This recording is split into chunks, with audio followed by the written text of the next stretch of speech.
여러분 안녕하세요. 저는 영락기도대를 섬기는 권혁일 목사입니다. 2021년 영락기도대 중보기도학교 첫 번째 강의를 함께 나누고자 합니다. 시작하기 전에 제가 잠깐 기도하겠습니다.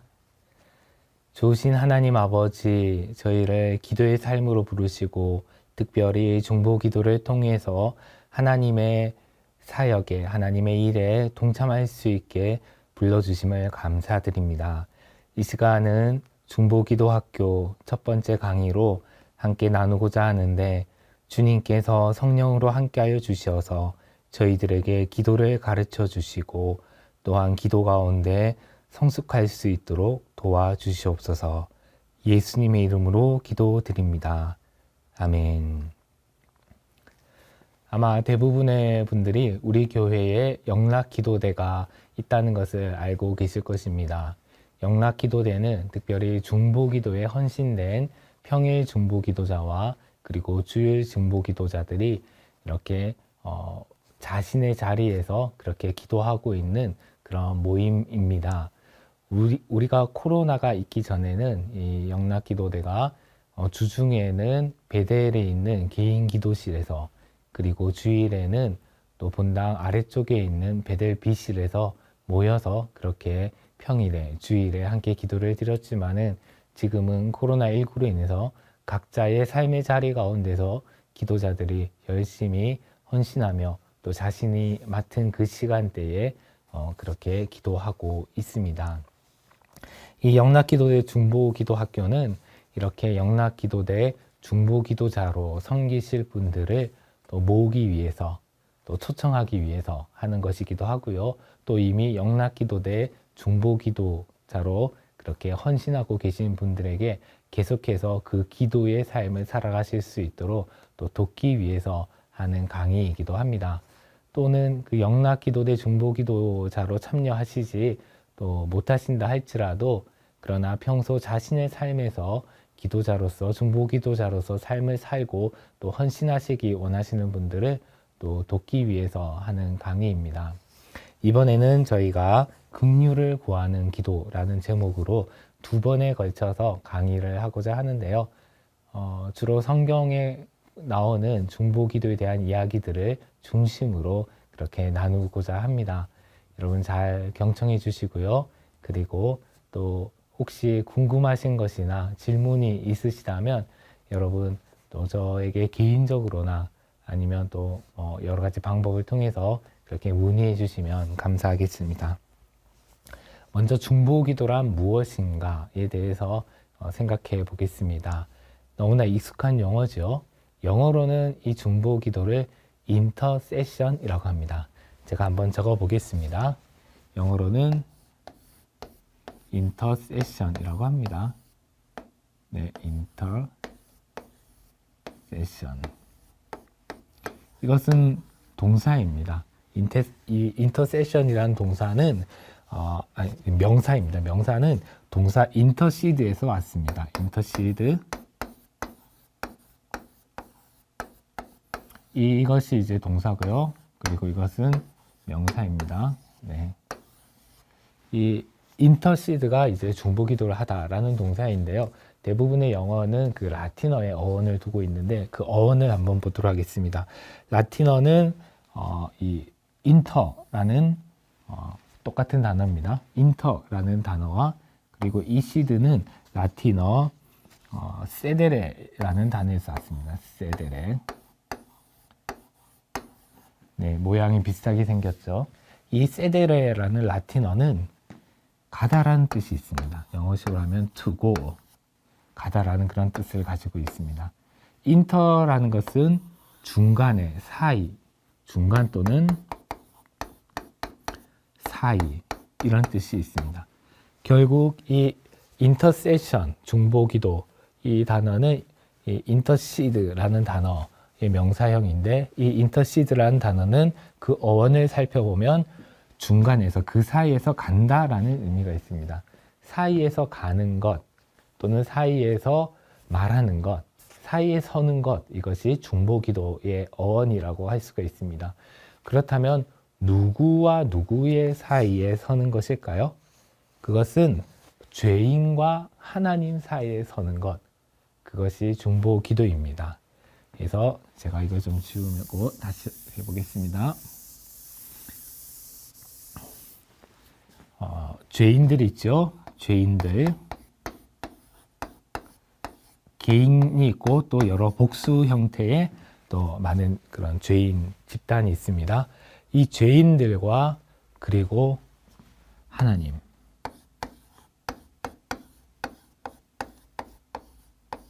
네, 하나님. 이 사이에서 이 둘 사이를 중재해주는 역할을 하는 것이 바로 중보기도자라는 것입니다. 여기에 그림을 쓰겠습니다. 하나 그리겠습니다. 네. 네. 제가 그림 실력이 요 정도밖에 안 돼서 죄송합니다. 이렇게 죄인들과 하나님 사이에 있는 이 존재가 중보자입니다. 그런데 이렇게 생각하면 여러분 떠오르는 분이 누굽니까? 떠오르는 분이 있죠? 죄인들과 하나님 사이에 있는 분은 바로 예수 그리스도입니다. 예수 그리스도. 네. Jesus Christ. 그래서 우리에게 있어서 유일한 중보자는 사실 예수님밖에 없습니다. 하지만은 우리가 일반적으로 중보기도라는 용어를 많이 쓰고 있기 때문에 그래서 이 중보기도라는 용어를 계속해서 사용하고 있습니다. 하지만은 이 중보기도라는 용어를 쓸 때 항상 유념할 것은 이 죄인들과 하나님 사이에 있는 유일한 중보자는 예수 그리스도인데 우리는 이 예수님의 이름으로 하나님께 기도드리는 것, 이 죄인들을 위해서 예수님의 이름으로 하나님께 기도하는 것, 이것이 중보기도다라는 것을 기억할 필요가 있겠습니다. 네, 그래서 사실 이 중보기도라는 용어가 그래서 적절치 않다, 정확하지 않다, 예수님만이 하실 수 있는 것이 중보기도다라는 그런 신학적인 그런 견해 때문에 다른 용어들을 또 많이 쓰기도 했습니다. 중재기도 또는 뭐 중보적 기도, 이 중보적이라고 할 때요, 그 중보적 기도. 이 적이라는 형용사는 어떤 것이냐면 그러한 성격을 갖고 있지만 정확히 그것은 아니다라는 뜻이잖아요. 그래서 이 중보적이라는 이 그 전미사가 붙어서 이게 중보적 기도가 되었을 때 이것은 정확하게 예수님께서 드리는 중보 기도는 아니지만은 그러나 그러한 성격을 띠고 있는 예수님의 이름으로 드리는 기도다라고 우리가 이해할 수가 있습니다. 편의상 우리가 중보 기도라고 드리지만은 사실 우리가 드리는 기도는 중보적 기도다. 그래서 이 적자를 편의상 생략한 것이다 라고 또 기억해 주시면 감사하겠습니다. 그래서 앞으로 제가 중보기도라는 단어를 쓸 때는 항상 이 중보적 기도를 말하는 것임을 기억해 주십시오. 네. 이처럼 이 중보기도는 이렇게 하나님과 죄인들 사이에서 이렇게 행하는 것인데요. 이 그 예시가 있습니다. 성경에 보면 아주 이러한 그 하나님과 죄인들 사이에서 행하는 것에 좋은 예시가 있는데요. 그것이 무엇이냐면 모세의 예입니다. 출애굽기 32장 30절에서 34절 한번 찾아보시겠어요? 출애굽기 32장 30절에서 34절입니다. 네. 모세.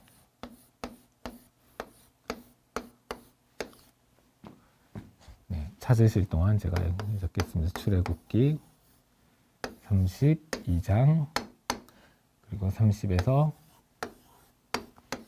40절. 네.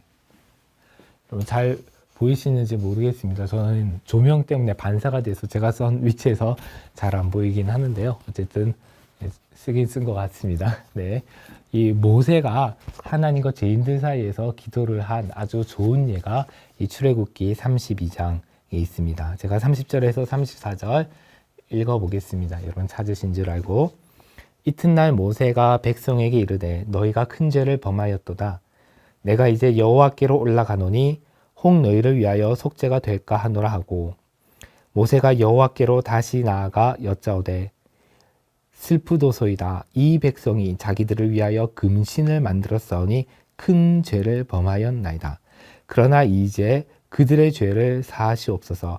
그렇지 아니하시오면 원하건대 주께서 기록하신 책에서 내 이름을 지워버려 주옵소서.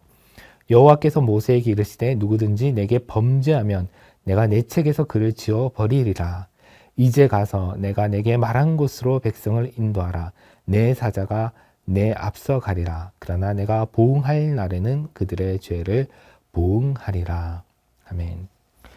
이 방금 읽은 본문의 정황이 어떤 것인지 아마 여러분 말씀대로 365를 열심히 하신 분들은 다 잘 아실 것이라고 생각하는데요. 이스라엘 백성이 모세의 인도로 출애굽하여 광야에 있을 때 모세가 시내산에 올라가서 한동안 내려오지 않습니다. 그러자 이스라엘 백성이 모세가 없으니까 두려워하고 당황하여서 그래서 모세의 형 아론에게 부탁을 해서 금송아지 우상을 만들었죠. 그리고 이 금송아지가 너희를 애굽에서 인도해낸 신이다, 여호와다 이렇게 한 것입니다. 그렇게 해서 이스라엘 백성들이 그 금송아지 우상 앞에서 잔치를 벌이고 그 금송아지를 숭배하자 하나님께서 크게 진노하셨지요. 우상을 숭배한 것이지 않습니까? 그래서 하나님께서 크게 진노하셔서 이스라엘 백성을 멸하시겠다라고 하였습니다. 그때 모세가 그 범죄한 백성들, 그렇죠? 이 범죄한 백성들 그리고 하나님, 진노하신 하나님, 그 사이에 모세가 들어간 것입니다. 들어가서 이제 기도를 했죠. 무엇이라 기도했습니까? 방금 읽은 것처럼 하나님, 저들이 큰 죄를 범했는데 주님, 그들의 죄를 사해 주십시오. 그렇지 아니하시려면 원하건대 주께서 기록하신 책, 생명책에서 저의 이름을 지워 주십시오라고 그렇게 간구하였습니다. 이 모세는 자신의 생명을 걸고 육체적 생명뿐만이 아니라 하나님의 생명책 곧 영원한 생명을 걸고 이 범죄한 백성들과 하나님 사이에서 그렇게 기도를 하였습니다. 이렇게 모세는 백성들과 하나님 사이에서 중보 기도자로서 그 역할을 했지요. 그래서 하나님께서 그 기도를 들으시고 그 뜻을 돌이키시고 이스라엘 백성을 계속해서 가나안 땅으로 가도록 허락을 하십니다. 사실 모세 이전에도 구약 성경에 보면 위대한 중보 기도자가 한 명 더 나오는데요. 누군지 혹시 아시겠습니까? 네, 누군가 아브라함이라고 대답하신 소리가 제 귀에 들리는 듯합니다. 맞습니다. 아브라함이죠. 아브라함은 조카 롯이 소돔과 고모라에 살 때에 하나님께서 소돔과 고모라가 범죄하여서 그래서 거기에 불로 심판하겠다라고 하셨죠. 그때 아브라함이 그 말씀을 듣고 그 조카 롯, 그 범죄한 도시에 사는 롯과 그리고 또 하나님 사이에서 기도를 했습니다. 하나님, 의인 50명, 의인 40명, 결국엔 의인 10명을 찾으면 그 땅을 멸하시겠습니까? 라고 그렇게 기도를 했습니다. 결국에는 의인 10명이 없어서 그 땅에 심판이 임하기는 하였지만은 하나님께서 아브라함의 기도를 들으시고 조카 롯과 그의 가족이 살 수 있는 길은 열어주셨지요. 안타깝게도 롯의 아내는 뒤를 돌아보다가 소금 기둥이 되었지만 말입니다. 어쨌든 아브라함과 모세를 통하여서 범죄한 사람들과 그리고 하나님 사이에 선 그런 중보기도자의 모습을 볼 수가 있었는데요. 또 한 가지 예를 또 더 보도록 하겠습니다. 이번에는 에스겔입니다. 이번에는 에스겔을 보도록 하겠습니다. 에스겔 22장입니다. 에스겔 22장 23절에서 31절입니다. 에스겔 22장 23절에서 31절입니다. 네, 에스겔은 좀 선지서에 있어서 찾기가 시간이 좀 걸리시죠? 네. 에스겔 22장 23절에서 31절, 여기에는 선지자와 제사장들과 고관들, 백성의 지도자들의 죄가 기록이 되어 있는데요. 여기에 대한 하나님의 진노와 반응이 기록이 되어 있습니다. 제가 23절부터 31절까지 또 읽어보겠습니다. 여호와의 말씀이 내게 임하여 이르시되, 인자야, 너는 그에게 이르기를 너는 정결함을 얻지 못한 땅이요 진노의 날에 비를 얻지 못한 땅이로다 하라. 그 가운데서 선지자들의 반역함이 우는 사자가 음식물을 움킴 같았도다. 그들이 사람의 영혼을 삼켰으며 재상과 보물을 탈취하며 과부를 그 가운데 많게 하였으며 그 제사장들은 내 율법을 범하였으며 나의 성물을 더럽혔으며 거룩함과 속된 것을 구별하지 아니하였으며 부정함과 정한 것을 사람이 구별하게 하지 아니하였으며 그의 눈을 가려 나의 안식일을 보지 아니하였으므로 내가 그들 가운데서 더럽힘을 받았느니라. 그 가운데 그 고관들은 음식물을 삼키는 일이 같아서 불의한 이익을 얻으려고 피를 흘려 영혼을 멸하거늘 그 선지자들이 그들을 위하여 회를 칠하고 스스로 허탄한 이상을 보며 거짓 복수를 행하며 여호와가 말하지 아니하였어도 주 여호와께서 이같이 말씀하셨느니라 하였으며 이 땅 백성은 포악하고 강탈을 일삼고 가난하고 궁핍한 자를 압제하고 나그네를 부당하게 학대하였으므로 이 땅을 위하여 성을 쌓으며 성 무너진 데를 막아서서 나로 하여금 멸하지 못하게 할 사람을 내가 그 가운데서 찾다가 찾지 못하였으므로 내가 내 분노를 그들 위에 쏟으며 내 진노의 불로 멸하여 그들 행위대로 그들 머리에 보응하였느니라. 주 여호와의 말씀이니라. 너무나 가슴 아프고 안타까운 그런 말씀입니다. 지금 읽어도 이 말씀에 기록된 일은 정말 오래전에 약 한 3,000년 전에 일어난 일이지만요. 지금 읽어도 너무나 가슴 아프고 그리고 안타까운 말씀이지요.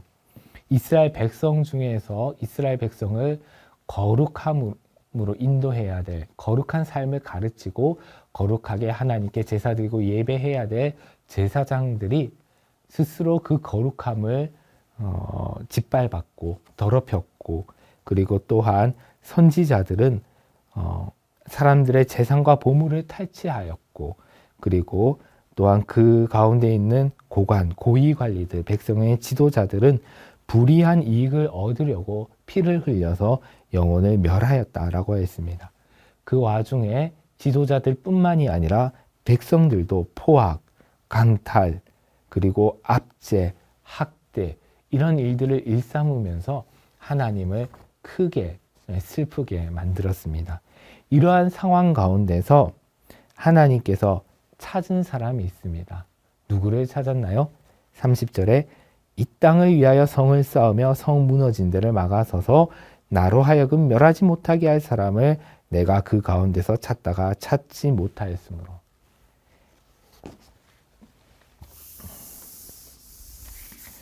성을 한번 보겠습니다. 제가 또 함께 섬기는 영락수련원이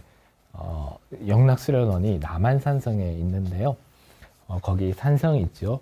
산성의 역할은 무엇입니까? 성의 역할은 적들의 그 침입으로부터 이제 방지하는 것입니다. 적군의 침입을 방지하는 것, 적들이 들어오지 못하게 막는 것, 이것이 바로 성이죠. 그렇죠? 그런데 여기에 무너진 곳이 있다고 생각해 봅시다. 무너진 곳. 그러면 어떻게 되겠습니까? 아무리 다른 곳들이 잘 세워져 있다, 튼튼하다 할지라도 이쪽으로 적군이 다 들어오게 되지 않겠습니까? 그렇죠? 적군이 사방으로 들어와서 그 땅을 침략하고 약탈하고 그리고 멸망시킬 것입니다. 그렇기 때문에 이 무너진 곳을 막아서는 사람이 필요하죠. 이 무너진 곳을 막아서는 사람, 적들이 오지 못하도록 이 무너진 곳을 막아서고, 그리고 또다시 이제 뼈다귀만 있는 사람 그려서 죄송합니다. 이 무너진 곳을 막아서고, 그리고 이 무너진 곳을 보수하는 것, 이것을 보수하여서 다시 들어오지 못하게 하는 이런 사람을 주님께서 찾으신다고 하였어요. 그런데 이런 사람이 없다는 것입니다. 이런 사람을 찾지 못해서 하나님께서 내가 분을 쏟아놓았다, 내가 심판을 행했다라고 했습니다. 이런 사람이 어떤 사람입니까? 앞서 이야기했던 모세와 같은 사람이죠. 하나님께서 이스라엘 백성이 금송아지 우상을 만들어서 하나님께 반역했을 때, 배은망덕한 죄를 범했을 때 모세가 그 사이에서 막아서서 하나님의 진노가 임하지 않도록 그렇게 기도하지 않았습니까? 그것처럼 에스겔 선지자 당시에 이런 사람을 찾지 못했기 때문에, 그래서 하나님께서 내 분을 쏟아 놓았다라고 그렇게 말씀을 하고 계십니다. 우리가 방금 보았던 모세의 예, 그리고 에스겔의 예에서 공통된 것이 있는데요. 그 공통된 점은 이러한 말씀의 컨텍스트는 바로 죄라는 것입니다. 죄라는 것입니다. 또는 범죄, 그리고 타락.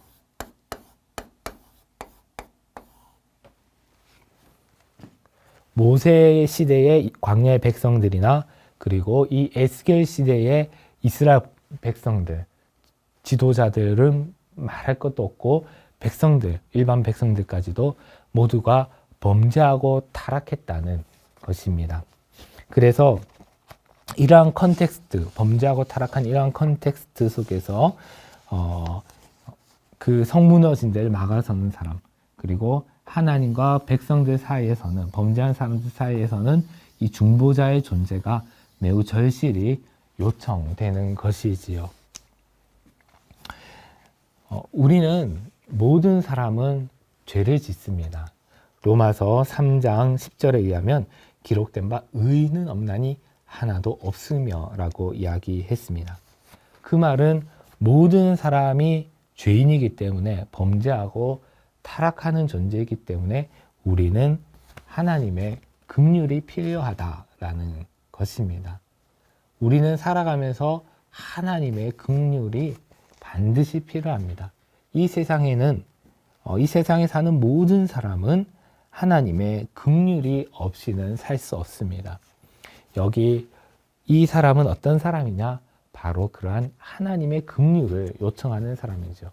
모세처럼, 에스겔뿐만이 아니라 모세처럼 주님의 긍휼을 베풀어 주시기를 요청하는 사람, 하나님 긍휼히 여겨 주십시오라고 기도하는 사람, 그런 사람이 바로 이 중보 기도자라는 것입니다.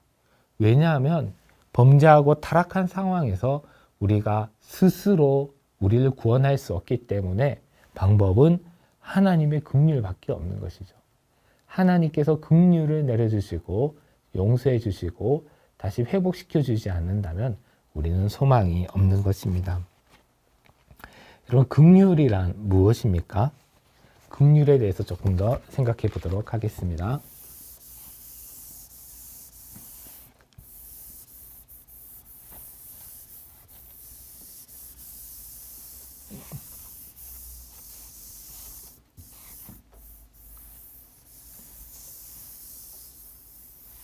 네, 긍휼. 긍휼이라는 것은 무엇인가?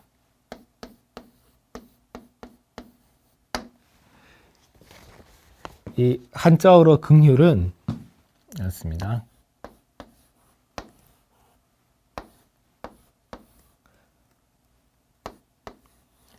이것은 불쌍히 여긴다는 긍자입니다. 그리고 이것은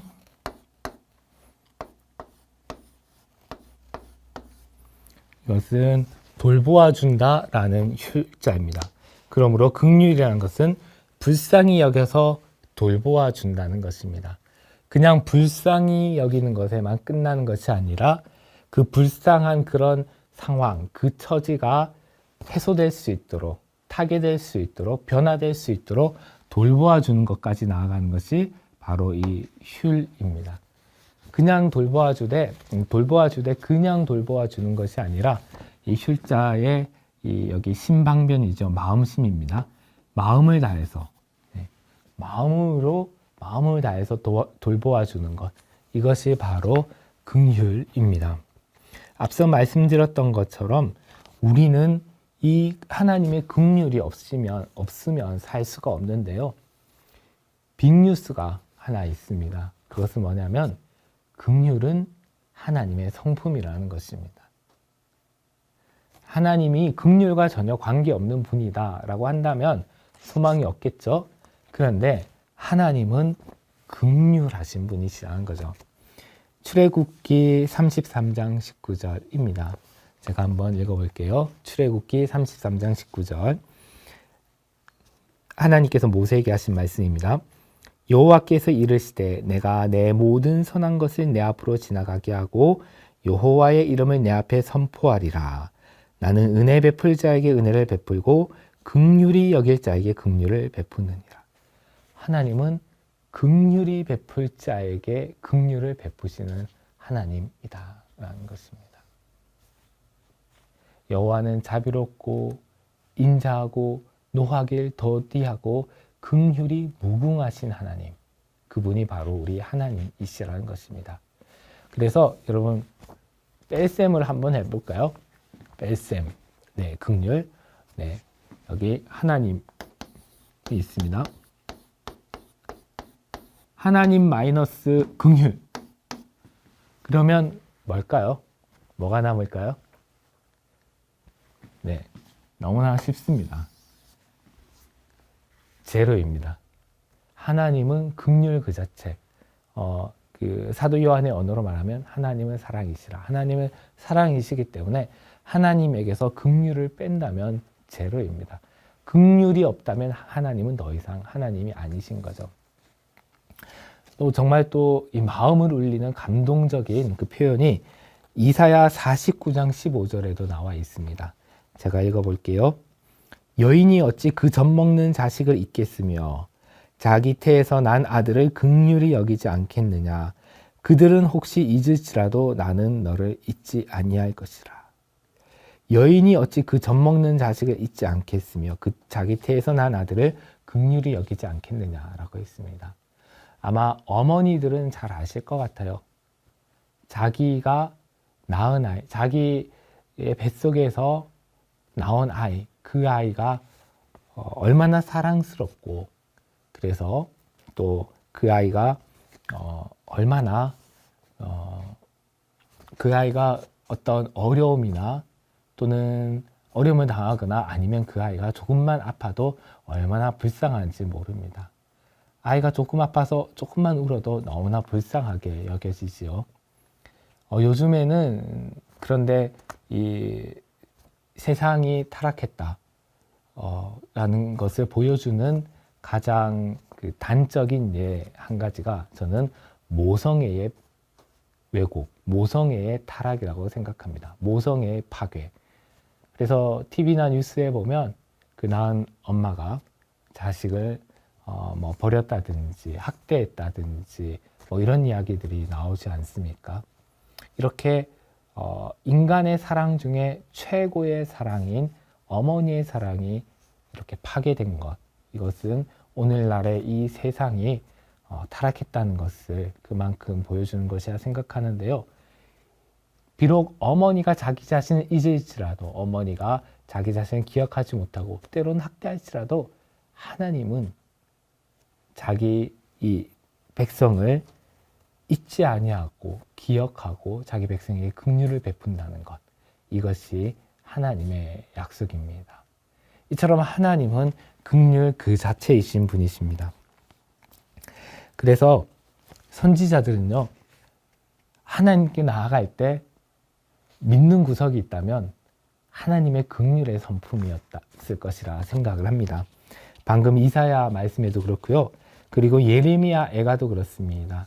예레미야는 이스라엘이 멸망할 때 그 멸망을 본 우리로 말하면 어떻게 말하면 굉장히 비운의 운명을 타고난 그런 선지자였는데요.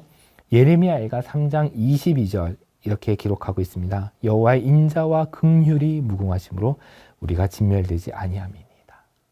비록 성벽이 무너지고 왕이 잡혀가고 많은 백성들이 적들의 칼날에 피를 흘리고 쓰러진다 할지라도 여호와의 긍휼이 무궁하심으로 우리가 완전히 진멸되지 않는다라는 것입니다.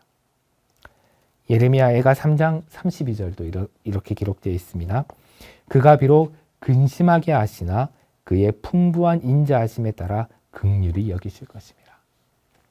주님께서 우리를 근심하게 만드시나 우리를 심판하시나 그 주님의 그 풍부한 인자하심에 따라 우리를 긍휼히 여기실 것이다.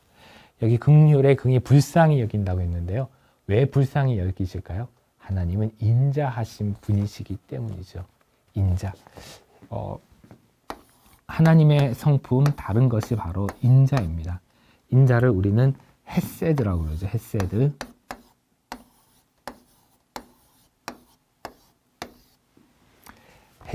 헤세드는 사실 사랑이라는 그 단어로 다 표현을 할 수가 없습니다. 사랑은 왜냐하면 변할 수도 있잖아요. 하지만은 이 하나님의 사랑은 인자는 변하지 않는 사랑입니다. 실패하지 않는 사랑입니다. 그것이 바로 이 헤세드입니다. 하나님의 이 인자가 이 긍휼, 불쌍히 여기는 마음에 에너지를 공급한다라고 생각을 해도 될 것 같습니다. 그래서 그 불쌍히 여기는 마음으로 마음을 다해 백성을 돌보아 주십니다. 예레미야 선지자는 그것을 확신하고 고통 가운데서도 눈물로 하나님께 나아갔습니다. 그러므로 우리는 하나님의 긍휼을 구하는 기도를 드려야 합니다. 선지자들처럼 하나님의 긍휼을 믿고 하나님의 긍휼을 의지하고 하나님께 나아가야 합니다.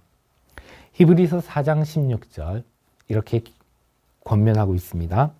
그러므로 우리는 긍휼하심을 받고 때를 따라 돕는 은혜를 얻기 위하여 은혜의 보좌 앞에 담대히 나아갈 것입니다. 우리는 긍휼하심을 받고 때를 따라 돕는 은혜를 얻기 위하여 은혜의 보좌 앞에 담대히 나아가는 것. 그러한 사람이 바로 중보기도자이죠.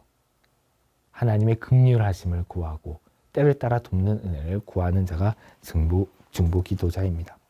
그렇다면 이제 어떻게 긍휼을 구해야 할 것인가를 좀 살펴보도록 하겠습니다. 칠판을 또 지우고요.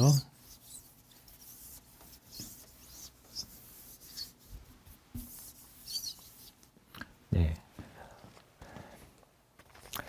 먼저 반드시 중요한 것이 있는데요. 그것은 첫 번째, 의인이 되는 것입니다. 또는 의인으로 존재하는 것.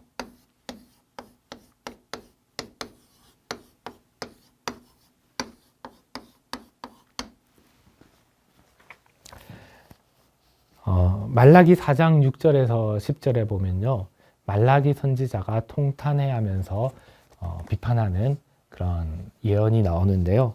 보면 말라기 4장 6절에서 10절을 보면 내 이름을 멸시하는 제사장들, 즉 하나님을 멸시하는 제사장들이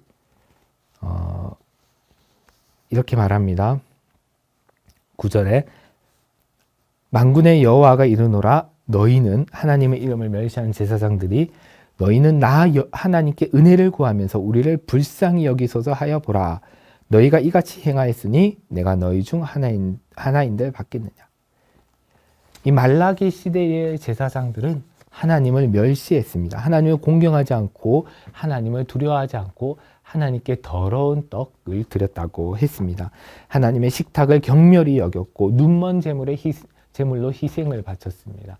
그러면서 하나님 저희를 불쌍히 여겨주십시오라고 했습니다. 하나님 긍휼을 베풀어 주십시오라고 했습니다. 긍휼의 하나님은 앞서 긍휼을 베풀 자에게 긍휼을 베푸신다고 하셨잖아요. 이 여호와의 이름을 멸시하는 제사장들에게 하나님께서 긍휼을 베풀지 않으시는 것이죠. 그렇기 때문에 우리는 긍휼을 얻기 위해서는 의인으로 존재를 해야 합니다. 요한복음 9장 31절에 보면요, 하나님께서 눈 고침을 받은 그런 바디메오 입을 통해서 이렇게 말씀하십니다. 하나님이 죄인의 말을 듣지 아니하시고 경건하여 그의 뜻대로 행하는 자의 말은 들으시는 줄을 우리가 아나이다. 죄인의 말은 듣지 아니하시고 경건하여 그의 뜻대로 행하는 자의 말은 들으신다. 경건한 자, 의인.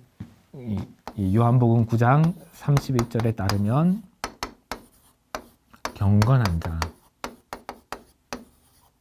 그리고 그의 뜻대로 행하는 자, 하나님의 뜻대로 행하는 자입니다.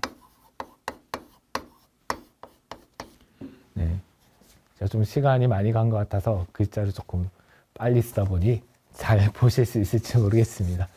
그래서 이 의인으로 존재하는 것이 굉장히 중요한데요. 그리고 그의 뜻대로 행하는 것뿐만이 아니라 우리가 또 그의 뜻대로 구해야죠. 구하는 자. 하나님의 뜻대로 구하는 자가 되어야 합니다. 한 번 의인으로 예수 그리스도를 처음 믿을 때 우리가 칭의 된다고 그러죠. 칭의, 의롭다고 칭함을 받는 거.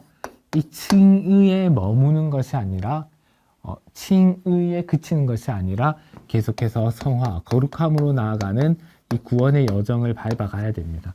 이것이 의인으로 존재하는 자 또는 계속해서 성장해가고 그리고 성화되는 것을 말합니다. 우리는 완벽한 의인은 결코 아니잖아요. 그렇죠? 하지만은 우리가 칭의받은 이후에 예수 그리스도를 믿고 구원을 얻은 이후에 계속해서 이 성화의 길을 걸어가는 의인으로서의 삶을 살아가는 의인으로서 존재하기를 힘쓰고 애쓰는 그런 자가 되어야 합니다. 그러할 때 하나님께서 우리의 기도, 특별히 긍휼을 구하는 그 기도를 들으신다는 거죠. 그래서 2019년 영락기도대 중보기도 학교 때 의인의 강구라는 제목으로 강의를 한 적이 있습니다. 아마 들으신 분들은 기억나실 텐데요. 왜 의인이 되어야 하는가, 그리고 왜 강구를 해야 되는가라는 그 두 가지 질문으로 강의를 한 적이 있는데요. 여러분 그때 혹시 받으셨던 자료 핸드아웃이 있다면 또 살펴보시면서 다시 복습을 해보셔도 좋을 것 같습니다. 그래서 우리가 이렇게 먼저 의인이 되어야 하는데요. 그때 2019년 그 의인의 강구라는 중보기도 학교를 할 때에 주제 말씀으로 삼았던 것이 야고보서 5장 16절입니다. 제가 읽어보겠습니다. 야고보서 5장 16절. 그러므로 너희 죄를 서로 고백하며 병이 낫기를 위하여 서로 기도하라. 의인의 강구는 역사하는 힘이 크니라.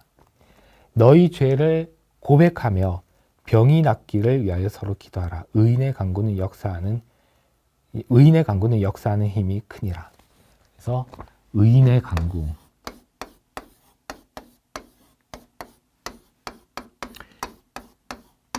의인의 강구가 역사하는 힘이 크다고 했는데요. 그것은 강조점이 이 의인에게 있는 것은 결코 아닙니다. 우리가 의롭기 때문에, 내가 의인이기 때문에 나의 기도가 능력 있다. 나의 기도가 그러니까 역사한다. 역사하는 힘이 크다. 이렇게 말할 수는 결코 없습니다. 왜냐하면 그것을 듣고 이루신 분은 하나님이시니까요. 이것은 정말 기본적인 조건이고요. 의인의 강구가 역사하는 힘이 큰 이유는 하나님께서 의인의 강구를 들으시기 때문입니다. 그렇죠? 그렇기 때문에 우리가 겸손히 하나님께 나아가야 합니다. 결코 나 자신에게 공을 돌리고 그렇게 교만해서는 안 되겠죠.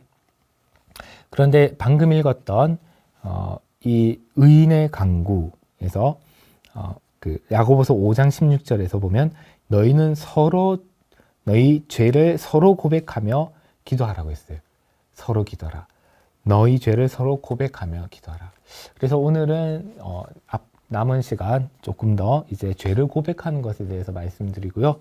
그리고 다음 주는 서로 기도하는 것에 대해서 말씀을 드리려고 합니다. 그래서 죄를 고백하는 것이 매우 중요한데요. 오늘 시간이 좀 많이 지나가서 제가 다 하지 못하겠지만은 일부만 말씀을 드리면 그렇습니다. 말씀을 드리면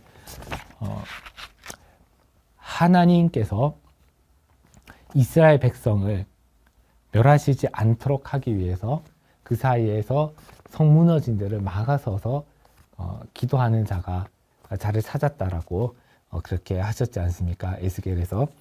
그것처럼 중보기도자 그리고 하나님의 긍휼을 구하는 자는 백성들의 죄 또는 다른 사람들의 죄를 나의 것으로 여기고 회개하며 기도하는 사람이 바로 그런 사람이라고 할 수가 있습니다.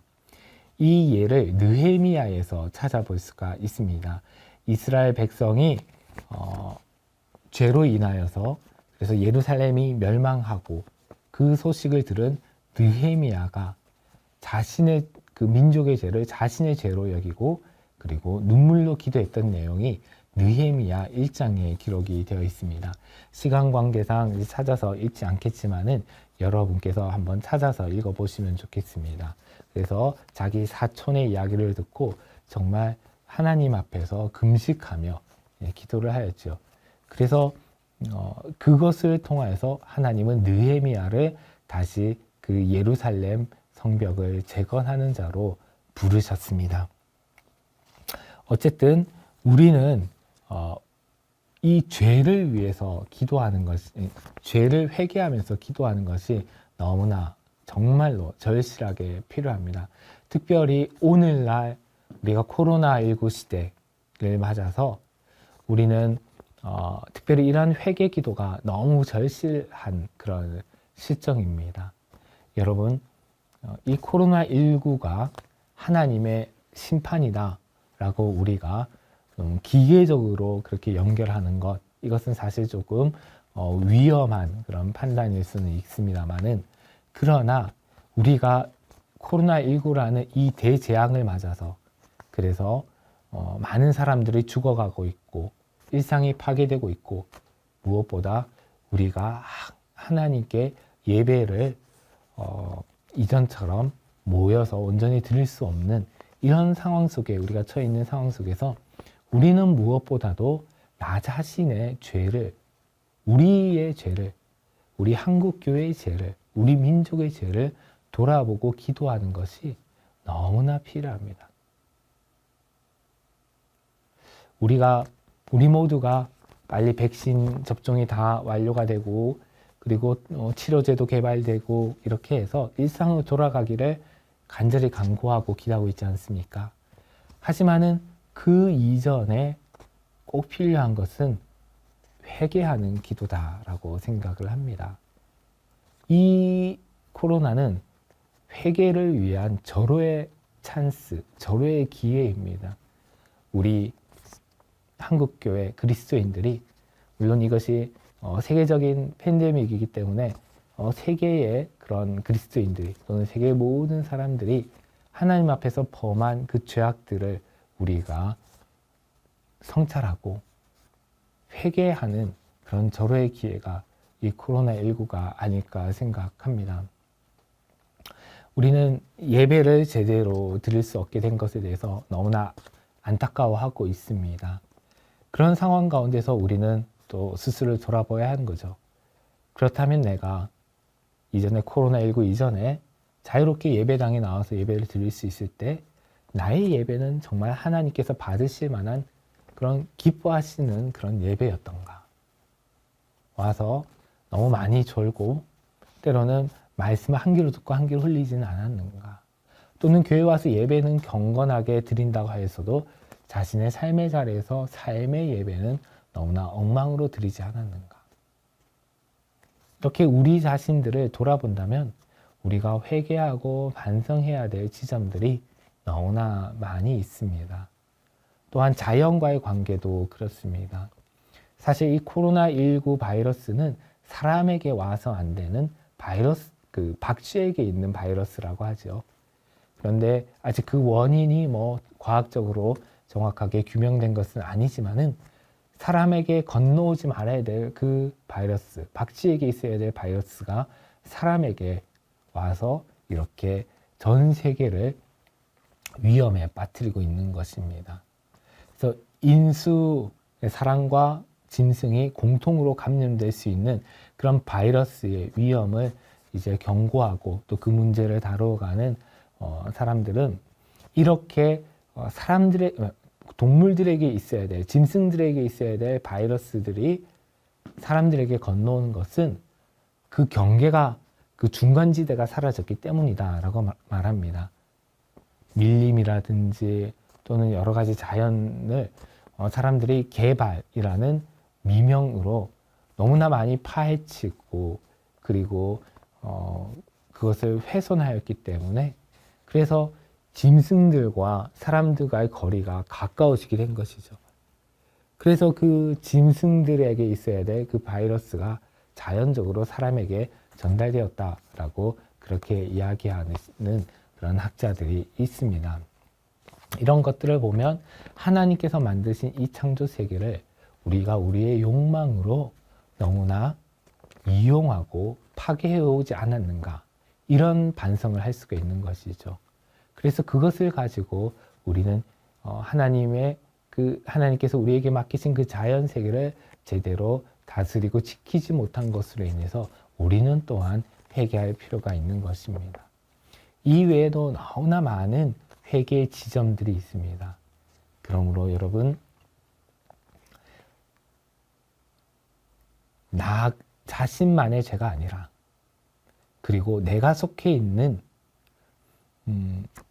교회, 공동체, 그리고 한국교회, 그리고 온 인류 세계, 이 모든 세계의 죄악을 나의 죄악으로 받아들이고 회개하고 기도하는 것, 이것이 오늘날 하나님께서 우리에게 원하시고 기도하시는 모습이 아닐까 합니다. 앞서 말씀드렸던 느헤미야가 자신이 범했던 죄악은 아니었어요.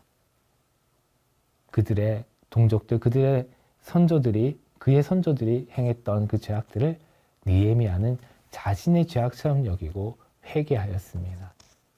그러므로 우리는 우리가 처해 있는 이 상황 속에서 이 땅의 교회의 죄악, 이 땅의 그리스도인들의 죄악, 그리고 이 땅의 모든 인류의 그 죄악들을 우리가 하나하나 돌아보면서 하나님께서 깨닫게 하시는 대로 우리가 간절히 회개했으면 좋겠습니다. 그러할 때 우리가 다시 코로나가 좀 정리가 되어서 일상이 회복될 때 엄청나게 큰 감격과 기쁨으로 그 일상을 맞을 수 있지 않겠습니까?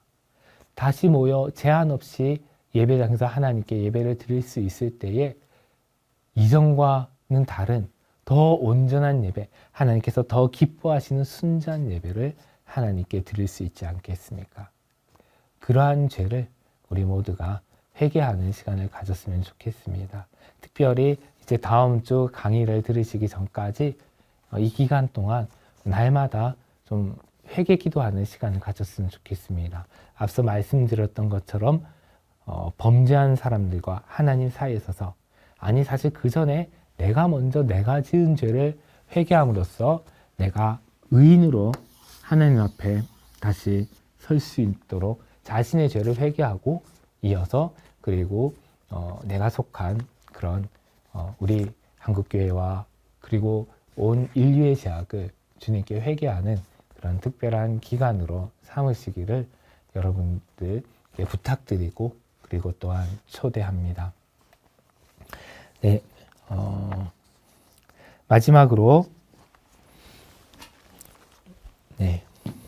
제가 헨리 나우엔의 긍휼을 구하는 기도라는 이 책에서 기도문 하나를 읽고 오늘 강의를 마치도록 하겠습니다. 오늘 사실 이야기할 내용은 더 많지만은 시간이 많이 가서 다음으로 좀 미뤄두고요. 그래서 이 기도문을 읽음으로써 오늘 강의를 마치도록 하겠습니다. 네. 오 주님, 주님이 그토록 사랑하셔서 그 일부가 되어 온전히 체험하기 원하셨던 이 세상이 고통 속에 있습니다. 세상에는 크고 작은 고통이 가득합니다. 저의 어린 조카 프레드릭은 안면 수술을 받고 병원에서 회복 중입니다. 아버지는 어머니 없이 처음으로 여행하면서 어머니의 빈자리를 실감하고 있습니다. 외로워하는 수도자의 고통, 일자리를 찾지 못하는 학생의 고통, 억압받는 브라질 마토 그로소 인디언의 고통과 그들을 도와주려 애쓰는 성직자들의 고통이 있습니다. 군비 경쟁을 저지하려다 낙담한 많은 사람들의 고통, 재소자의 고통, 굶주린 사람의 고통, 그리고 겉으로는 행복해 보이지만 내면의 고통과 죄책감, 수치심, 자기회의, 불안감을 어찌하지 못해 괴로워하는 많은 사람의 고통이 있습니다. 오 주님, 주님의 세상이 고통 속에 있습니다. 긍휼이 풍성하신 하나님, 주님은 우리의 고통을 나누어지려고 오셨습니다. 부디 주의 백성에게 희망과 용기, 힘과 믿음을 주소서. 우리 주변에 만연하고 가끔은 내면까지도 장악하는 악한 세력에 무너지지 않게 하소서. 악한 세력을 우리에게서 몰아내시고 빛과 생명이요 진리이며 선하신 주님, 무엇보다 사랑이신 주님께 가는 길을 보여주소서. 예수님의 이름으로 기도드립니다. 아멘. 세상의 죄악과 고통을 나의 것으로 받아들이고 한 주간 하나님의 무한하신 긍휼을 구하는 그런 시간이 되시기를 바랍니다. 이만 마치도록 하겠습니다.